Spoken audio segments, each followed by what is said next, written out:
കഴിഞ്ഞ ദിവസം വൈദ്യുതി ആഘാതമേറ്റ് മരിച്ച ഫാദർ ഷിൻസിന്റെ മരണത്തിൽ അപവാദം പ്രചരിപ്പിച്ച ഒരു മാധ്യമ ചാനലിനെതിരെ തന്റെ ഫേസ്ബുക്ക് പോസ്റ്റിലൂടെ ആഞ്ഞടിച്ചിരിക്കുകയാണ് വക്കീലും കന്യാസ്ത്രീയുമായ അഡ്വക്കേറ്റ് സിസ്റ്റർ ജോസിയ എസ്.ഡി. സിസ്റ്ററുടെ ഫേസ്ബുക്ക് പോസ്റ്റിൽ പറയുന്നത് ഇങ്ങനെ: വൈദ്യുതി ആഘാതമേറ്റ് മരിച്ച വൈദികന് അവിടെ നിന്നിരുന്ന ട്രാൻസ്ഫോമറുമായും കറണ്ട് കമ്പിയുമായും ഒരേ സമയം അവിഹിത ബന്ധമുണ്ടായിരുന്നുവെന്ന് കണ്ടെത്തിയ ചാനലാണ് ഇന്നത്തെ ചിന്താവിഷയം.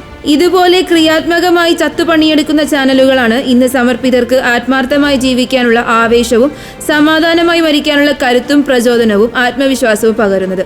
നന്ദി ചാനലിൽ നന്ദി.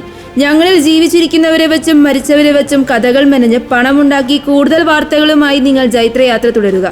നിങ്ങളുടെ നാവിന് കൂടുതൽ കരുത്ത് ലഭിക്കാൻ നിങ്ങൾക്കായി ഞങ്ങൾ പ്രാർത്ഥിക്കാം. ഇനിയും റേറ്റിംഗ് ഉയരട്ടെ.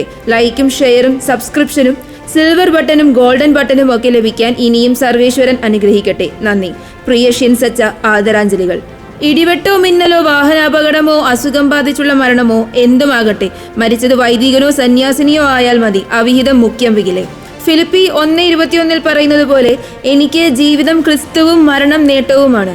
അതിപ്പോൾ ഷോക്കടിച്ച് മരിച്ചാലും, വണ്ടി ഇടിച്ച് മരിച്ചാലും, ചാനലുകാരുടെ അവിഹിതം ആരോപിക്കപ്പെട്ട് മരിച്ചാലും, അറ്റാക്ക് വന്ന് മരിച്ചാലും ശരി. നസ്രായന്റെ കൂടെ മേൽക്കീഴ് നോക്കാതെ ഇറങ്ങിപ്പോന്ന, പിന്തിരിഞ്ഞു പോകാൻ ഒരു തരി പോലും മനസ്സില്ലാത്ത ഏതൊരു പുരോഹിതനും സന്യാസിനിക്കും മരണം നേട്ടമാണ്.